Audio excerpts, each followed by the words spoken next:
प्रधान शिक्षक अभ्यर्थियों के लिए बड़ी खुशखबरी।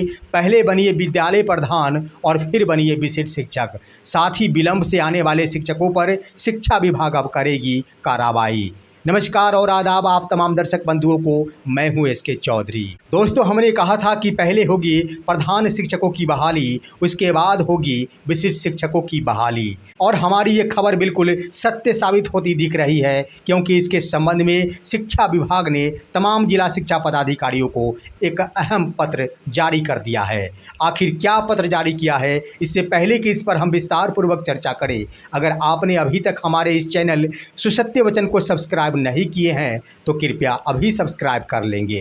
दोस्तों, बिहार के वो तमाम नियोजित शिक्षक जो प्रधान शिक्षक बनने वाले हैं, जिन्होंने प्रधान शिक्षक पद के लिए आवेदन किए थे और उनका परीक्षा भी दे चुके हैं, उसके संबंध में एक पत्र जारी किया गया है तमाम जिला शिक्षा पदाधिकारियों को, जिसमें इन बातों का उल्लेख किया गया है कि वर्ष 2021 के अंतर्गत जो भी रोस्टर बीपीएससी को उपलब्ध कराया गया था, उसी का क्लियरेंस करने को लेकर 50% आरक्षण के साथ शिक्षा विभाग को 7 दिनों के अंदर भेजना सुनिश्चित करेंगे। यानी यह पत्र जारी करने का आशय यह हुआ दोस्तों कि शिक्षा विभाग ने प्रधान शिक्षक की बहाली के लिए अपना कदम आगे बढ़ा दिया है। और इससे पहले कि इसका रिजल्ट घोषित किया जाए, उससे पहले ज़रूरत होती है रिक्तियों का क्लियरेंस हो जाना। और हमने आपको बताया था कि अभी तक प्रधान शिक्षक मामले में रोस्टर क्लियरेंस नहीं हो सका है, यानी रिक्तियों का निर्माण नहीं हो सका है। तो आखिर शिक्षा विभाग ने अंतर्गत रिक्तियों के निर्माण को लेकर और रोस्टर क्लियरेंस को लेकर पत्र जारी कर दिया है, और इसके लिए 7 दिनों का समय दिया गया है तमाम जिला शिक्षा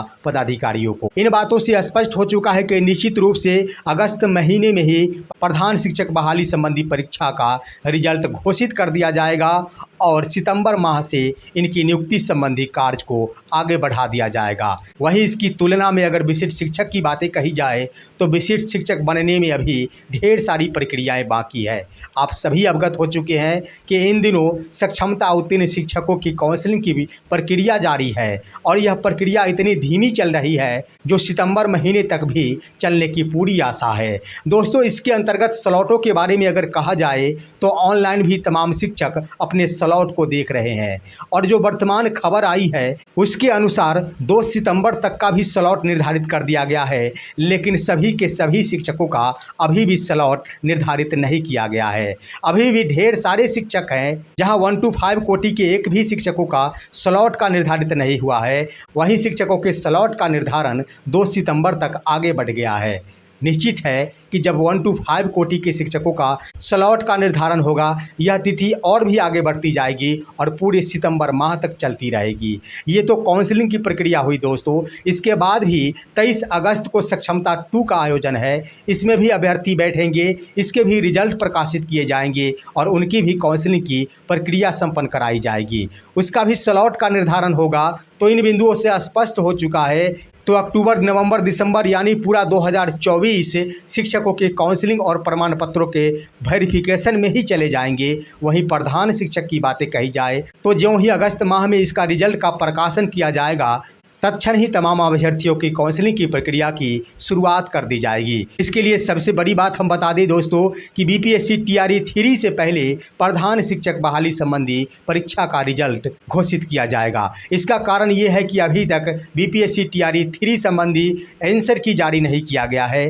वहीं प्रधान शिक्षक और प्रधानाध्यापक संबंधी आंसर की पहले ही जारी कर दिया गया है। तो इन बिंदुओं से स्पष्ट हो चुका है कि प्रधान शिक्षक बनने वाले तमाम अभ्यर्थियों के लिए खुशियों के दिन आने वाले हैं। वो किसी विद्यालय के प्रधान बनने वाले हैं, लेकिन दुख इस बात की भी है कि वर्ष 2021 में प्रधान शिक्षकों का मूल वेतन का निर्धारण 30,500 रुपये किया गया था, जो कि 4 वर्ष बाद भी 30,500 रुपये ही आज तक निर्धारित है। अगर आज की तिथि में भी सबसे पूर्व के नियोजित शिक्षक प्रधान शिक्षक बनते हैं तो उनके मूल वेतनमान में 80 रुपये की बढ़ोतरी होगी।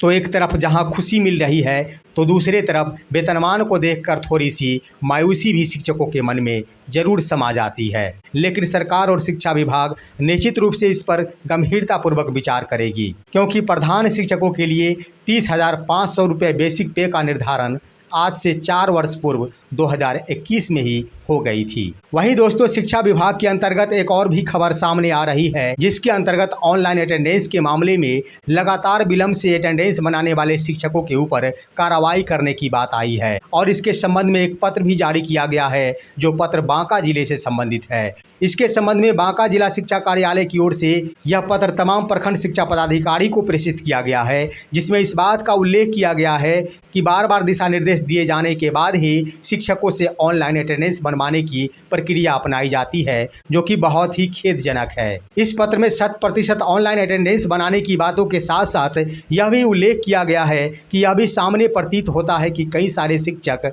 लगातार विलंब से आते हैं, जिसकी समीक्षा हर रोज जिला स्तर और राज्य स्तर पर होती है।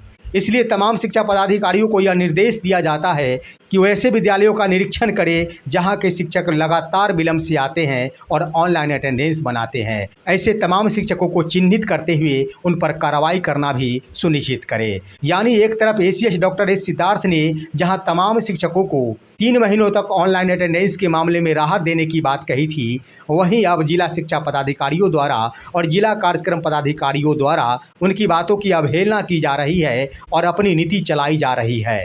राज्य स्तरीय ऐसा एक भी पत्र जारी नहीं किया गया है कि जो शिक्षक विलंब से आते हैं या फिर शिक्षकों का अटेंडेंस नहीं बन पाता है उन पर कार्रवाई की जाए। लेकिन आखिर किन बिंदुओं के आधार पर बांका जिला शिक्षा पदाधिकारी द्वारा यह पत्र जारी किया गया है, इस पर निश्चित रूप से बांका जिला शिक्षा पदाधिकारी को स्पष्ट करना होगा कि शिक्षकों के ऊपर आखिर कार्रवाई संबंधी पत्र क्यों जारी किया गया है।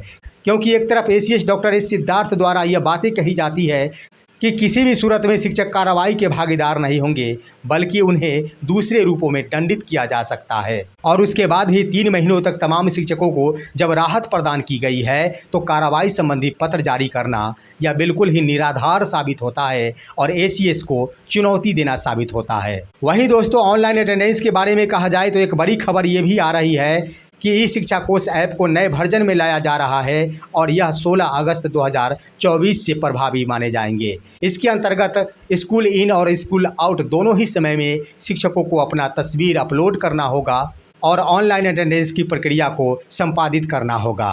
लेकिन नए वर्जन के साथ ही अगर विद्यालय समय सारणी में भी कुछ नया वर्जन लाया जाता तो एक तरफ जहां शिक्षकों को राहत मिलती, वहीं मुख्यमंत्री के बयान को भी सम्मान मिल जाता, क्योंकि माननीय मुख्यमंत्री ने सदन में ही कह दिया था कि विद्यालयों का संचालन अब सुबह 10 बजे से लेकर 4 बजे तक होंगे। तो निश्चित रूप से अगर ई-शिक्षा कोष ऐप नए वर्जन में लाया जाता है तो शिक्षकों की आशा भी यही रहेगी कि विद्यालयों का समय सारणी भी नए वर्जन में अगर सुबह 10 बजे से लेकर 4 बजे तक होते हैं तो शिक्षकों को राहत के साथ साथ लोकतंत्र का भी सम्मान होगा।